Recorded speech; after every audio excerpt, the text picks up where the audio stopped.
ಈ ಹದದಲ್ಲಿ ರೆಡಿಯಾಗಿದೆ. ಇವಾಗ ಪ್ಲೇಟಿಗೆ ಹಾಕೊಳ್ಳೋಣ. ಈ ರೀತಿಯಲ್ಲಿ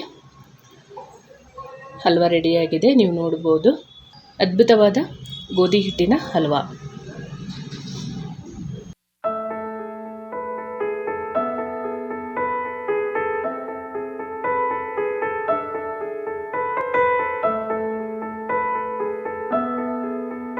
ನಮಸ್ತೆ ಎಲ್ಲರಿಗೂ, ಎಲ್ಲರನ್ನು ಸುಸಿಸ್ ಕಿಚನ್ಗೆ ಸ್ವಾಗತ ಮಾಡಿಕೊಂಡು ಇವತ್ತು ಅದ್ಭುತವಾದ ಒಂದು ರೆಸಿಪಿ ಮಾಡ್ತಾ ಇದ್ದೀನಿ. ಬನ್ನಿ ಹೇಗೆ ಮಾಡೋದು ನೋಡೋಣ. 1 ಕಪ್ ಗೋಧಿ ಹಿಟ್ಟಿದ್ರೆ ಮನೆ ಮಂದಿಗಾಗುವಷ್ಟು ಹಲ್ವಾ ಮಾಡ್ಕೋಬಹುದು. 1 ಕಪ್ ಗೋಧಿ ಹಿಟ್ಟನ್ನು ತೊಗೊಂಡಿದ್ದೀನಿ. ಒಂದು ಕಪ್ಪಳತೆ ಅಥವಾ ಒಂದು ಬೌಲು ತೊಗೊಂಡಿದ್ದೀನಿ ಅಳತೆಗೆ. ಆವಾಗ ನೀರೆಲ್ಲ ಕರೆಕ್ಟಾಗಿ ಹಾಕೋಬಹುದು ಅಂತ.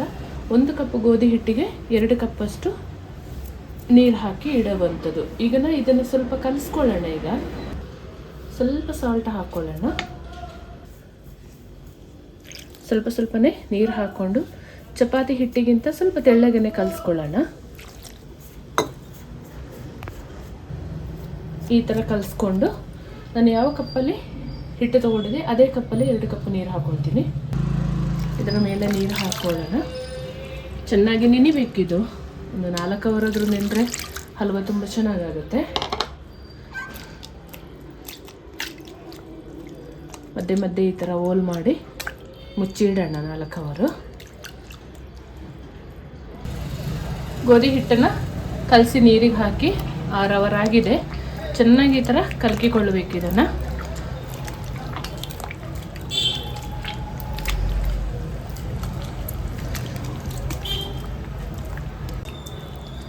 ಚೆನ್ನಾಗಿ ನೀರಲ್ಲಿ ಕಲಕ್ತಾ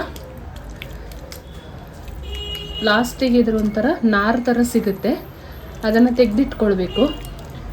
ಸಣ್ಣ ಕಣ್ಣಿರುವ ಜಾಲರಿ ಅಥವಾ ಬಟ್ಟೆಯಲ್ಲಾದ್ರೂ ಇದನ್ನು ಸೋಸ್ಕೊಳ್ಬೇಕು. ಈ ರೀತಿಯಲ್ಲಿ ಚೆನ್ನಾಗಿ ಕಲಿಸ್ಕೊಳ್ಬೇಕು. ಇದನ್ನು ಇವಾಗ ಸೋಸ್ಕೊಳ್ಳೋಣ. ಯಾವ ಪಾತ್ರೆಯಲ್ಲಿ ನಾವು ಸ್ವೀಟ್ ಮಾಡ್ಕೊತೀವಿ ಅದೇ ಪಾತ್ರೆಗೆ ಸೋಸ್ಕೊಳ್ಳೋಣ. ಸ್ವಲ್ಪ ದಪ್ಪ ತಳ ಮತ್ತು ಅಗಾಲ ಪಾತ್ರೆನ ತಗೊಳ್ಬೇಕು. ಈ ರೀತಿಯಲ್ಲಿ ಹಾಕ್ಕೊಂಡು ಸೋಸ್ಕೊಳ್ಳೋಣ.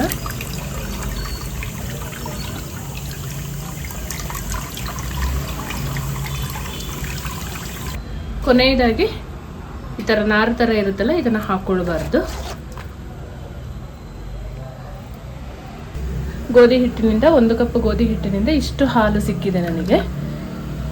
ಇದನ್ನೀಗ ನಿಧಾನ ಉರಿಯಲ್ಲಿ ಬೇಯಿಸ್ಕೊಳ್ಳೋಣ.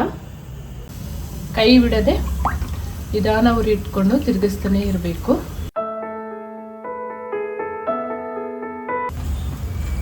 ಹಾಲು ಚೆನ್ನಾಗಿ ಬಿಸಿ ಆಗೋವರೆಗೆ ಹೈ ಫ್ಲೇಮ್ ಇಟ್ಕೊಳ್ಳಿ. ಆಮೇಲೆ ಸ್ವಲ್ಪ ಲೋ ಟು ಮೀಡಿಯಮ್ ಮಾಡ್ಕೊಳ್ಳಿ. ಕೈ ಬಿಡದೆ ತಿರುಗಿಸ್ತಾನೆ ಇರಬೇಕು. ಗಟ್ಟಿಯಾದ ಹದಕ್ಕೆ ಬರುತ್ತೆ ಅದು ಒಂದು 15 ನಿಮಿಷ ಆದ ಮೇಲೆ. ಆಮೇಲೆ ಸಕ್ಕರೆ ಹಾಕ್ಕೊಂಡ್ರೆ ಆಯಿತು.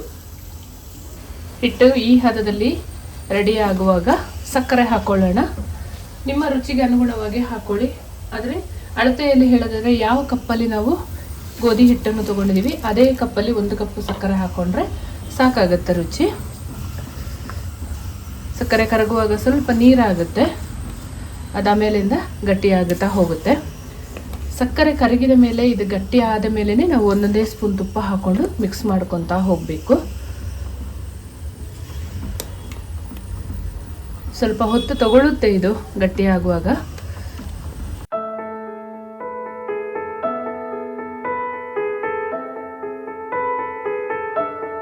ಈ ಹದದಲ್ಲಿ ಸಕ್ಕರೆ ಕರಗಿದ ಮೇಲೆ ರೆಡಿಯಾಗಿದೆ. ಇವಾಗ ಸ್ವಲ್ಪ ಏಲಕ್ಕಿ ಪೌಡ್ರ್ ಮತ್ತು ಸ್ವಲ್ಪ ಫುಡ್ ಕಲರನ್ನು ಹಾಕ್ಕೊಳ್ತಾ ಇದ್ದೀನಿ. ಆಪ್ಷನಲ್ ಫುಡ್ ಕಲರು ಬೇಕಿದ್ರೆ ಹಾಕ್ಕೊಳ್ಳಿ, ಇಲ್ಲ ಸ್ಕಿಪ್ ಮಾಡ್ಬೋದು. ಒಂದು 1/4 ಚಮಚದಷ್ಟು ಏಲಕ್ಕಿ ಪೌಡರ್, ಸ್ವಲ್ಪ ಯೆಲ್ಲೋ ಕಲರ್ ಫುಡ್ ಕಲರನ್ನು ಹಾಕ್ಕೊಳ್ತಾ ಇದ್ದೀನಿ. ಚೆನ್ನಾಗಿ ಮಿಕ್ಸ್ ಮಾಡ್ಕೊತ ಬೇಯಿಸ್ಕೊಳ್ಬೇಕು. ಹಲ್ವಾ ಈ ಹದದಲ್ಲಿ ರೆಡಿ ಆಗುವಾಗ ಸ್ವಲ್ಪ ಕುಂಬಳಕಾಯಿ ಬೀಜ, 1-2 ಸ್ಪೂನಷ್ಟು ಕಾಜು ಕಟ್ ಮಾಡಿ ಹಾಕ್ಕೊಳ್ತಾ ಇದ್ದೀನಿ. ನೀವು ಯಾವ ಡ್ರೈ ಫ್ರೂಟ್ಸ್ ಬೇಕಾದರೆ ಹಾಕೋಬೋದು. ಡ್ರೈ ಫ್ರೂಟ್ಸ್ ಹಾಕಿ ಆದಮೇಲೆ ಈ ಹದದಲ್ಲಿ ರೆಡಿ ಆಗುವಾಗ ತುಪ್ಪ ಹಾಕ್ಕೊಂಡು ಬೇಯಿಸ್ಕೊಳ್ಳೋಕ್ಕೆ. ಹಿಟ್ಟು ಈ ಹದದಲ್ಲಿ ರೆಡಿ ಆಗುವಾಗ ತುಪ್ಪ ಹಾಕ್ಕೊಂಡು ಬೇಯಿಸ್ಕೊಳ್ಬೇಕು. ಒಂದು 6ರಿಂದ 7 ಟೇಬಲ್ ಸ್ಪೂನಷ್ಟು ತುಪ್ಪ ಬೇಕಾಗುತ್ತೆ ನಾನು ತಗೊಂಡಿರುವ ಹಿಟ್ಟಿನ ಅಳತೆಗೆ. 1 ಸ್ಪೂನ್ ತುಪ್ಪ ಹಾಕ್ಕೊಂಡು ಮಿಕ್ಸ್ ಮಾಡ್ಕೊಳ್ಳೋಣ. ಈಗ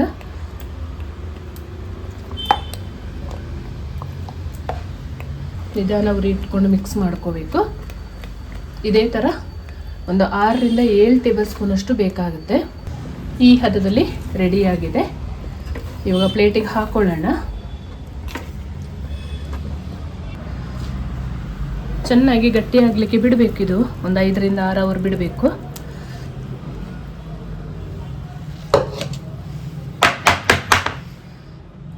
ಒಂದು ಕಪ್ ಗೋಧಿ ಹಿಟ್ಟಿನಲ್ಲಿ ಅದ್ಭುತವಾದ ಸ್ವೀಟ್ ರೆಡಿಯಾಗಿದೆ.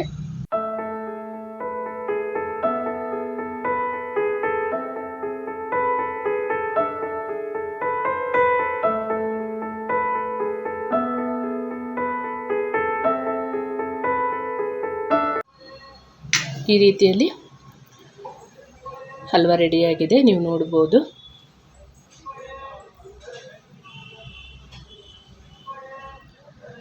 ತುಂಬ ಸಾಫ್ಟಾಗಿರುತ್ತೆ, ತುಂಬ ಸುಲಭ ಮಾಡ್ಕೊಳ್ಳೋದು ಕೂಡ, ಕಡಿಮೆ ಇಂಗ್ರೀಡಿಯೆಂಟ್ಸ್ ಕೂಡ ಸಾಕಾಗುತ್ತೆ. ಗೋಧಿ ಹಿಟ್ಟಿನಿಂದ ಹೇಗಪ್ಪ ಹಲ್ವಾ ಮಾಡೋದು ಅಂದ್ಕೊಂಡಿದ್ದೀರಾ? ಒಂದು ಸಲ ಟ್ರೈ ಮಾಡಿ, ಆಮೇಲಿಂದ ನೀವೇ ಹೇಳ್ತೀರಾ ಎಷ್ಟು ಅದ್ಭುತವಾದ ಹಲ್ವಾ ರೆಡಿಯಾಗಿದೆ ಅಂತ.